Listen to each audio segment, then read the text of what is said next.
जैसे जैसे आप सारण से आगे बढ़ते हैं सिवान, गोपालगंज, वैसे वैसे एनडीए मजबूत होते जा रहा है। गोपालगंज ही वो जिला है जहां गोपालगंज में सुभाष सिंह बीजेपी के प्रत्याशी हैं और ओम प्रकाश गर्ग कांग्रेस के, गोपालगंज विधानसभा क्षेत्र से। और सीधे सीधे हम आपको बताते हैं, बहुत ज्यादा समीक्षा करने की जरूरत नहीं है, बीजेपी को गोपालगंज में बढ़ाते हैं। अब आ जाइए कुचायकोट, अमरेंद्र कुमार पांडे और पप्पू पांडे, पूरा बिहार जानता है। हरिनारायण कुशवाहा को कांग्रेस ने अंतिम समय में उतारा और प्रयास किया कि एनडीए के कोर वोटर में ही सेंधमारी कर लिया जाए, लेकिन यहाँ जदयू का पलड़ा बहुत भारी है, पहले से भी जलवा है। मेहनत अमरेंद्र कुमार पांडे करते हैं। यहाँ दुख की बात यह है कि अमरेंद्र कुमार पांडे और पप्पू पांडे के जो भतीजे हैं मुकेश पांडे, चुनाव के दिन ही उनको ब्रेन स्ट्रोक शायद आ गया और वो इलाज में गोरखपुर गए। पूरा परिवार जो है जश्न मनाने की तैयारी में था, अगले दिन जश्न के लिए समय रखा गया था, लेकिन जश्न को कैंसिल करना पड़ा। तो कुचायकोट में यदि हार जीत वाला देखिएगा तो उसमें जदयू का पलड़ा भारी है। तो बीजेपी गोपालगंज, जदयू कुचायकोट। अब आ जाइए बैकुंठपुर। बैकुंठपुर में प्रेम शंकर यादव आरजेडी के निवर्तमान विधायक है, प्रत्याशी भी है। मिथिलेश तिवारी बीजेपी के प्रत्याशी हैं, 15 में जीते थे। आप जानते हैं बक्सर से एमपी के चुनाव भी लड़े थे, बीजेपी के बड़े नेता हैं।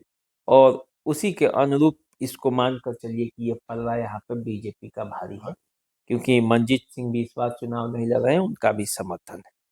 अब आइए भोरे। भोरे से शिक्षा मंत्री जो है सुनील कुमार, वो चुनावी मैदान में है। जितेंद्र पासवान माले के प्रत्याशी हैं। पिछले बार 462 से जीते थे, इस बार कुछ उससे ज्यादा से ही जीतेंगे सुनील कुमार। तो ये भी जेडीयू के खाते में ये सीट जा सकता है। हथुआ यदि आप आएंगे तो यहाँ से रामसेवक सिंह कुशवाहा और राजेश सिंह कुशवाहा है। राजेश सिंह कुशवाहा निवर्तमान विधायक है, पिछले बार रामसेवक सिंह को पराजित कर दिया था। इस बार वहाँ 50-50 का मुकाबला है, पलड़ा जेडीयू का भारी।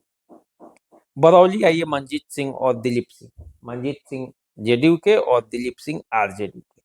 यहाँ भी 50-50 का मुकाबला है, जेडीयू का पलड़ा भारी है। तो 6 सीटों में से 4 सीट एनडीए के खाते में और 2 सीट पर 50-50 का मुकाबला, उसमें एनडीए का पलड़ा भारी। ये वो जिला हो सकता है सारण प्रमंडल में जहां एनडीए क्लीन स्वीप कर जाए। क्लीन स्वीप यदि कर जाएगा तो फिर आप देख सकते हैं। तो यही पूरा एग्जिट पोल रहा सारण प्रमंडल के 24 सीटों का, यही नतीजा है। अब देखना है कि जब 14 तारीख को क्या परिणाम आता है।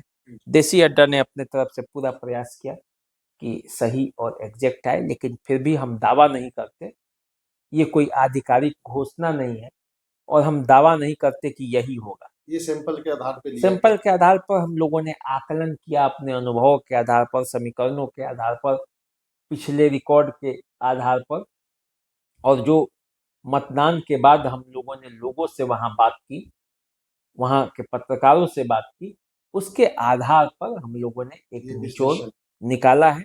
तो हमारा ये दावा भी नहीं है कि ठप्पा जो हमने कह दिया उस पर ठप्पा लगा दिए, क्योंकि हम ये लगाते नहीं हैं।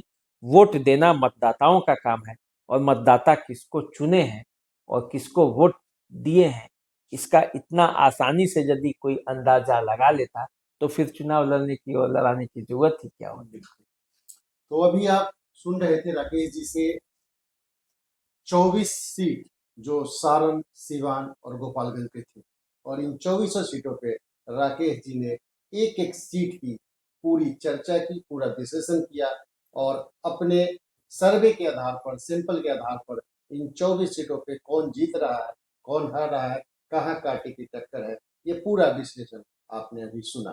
तो इसी तरह की चर्चा को लेकर एक बार फिर मैं उपस्थित हूँगा आपके बीच और कोशिश करूंगा कि एक बार फिर से पूरे बिहार का एग्जिट पोल आपको दिखाऊं। तो हमें दीजिए इजाजत और इंतजार कीजिए पूरे बिहार के एग्जिट पोल का। नमस्कार। नमस्कार।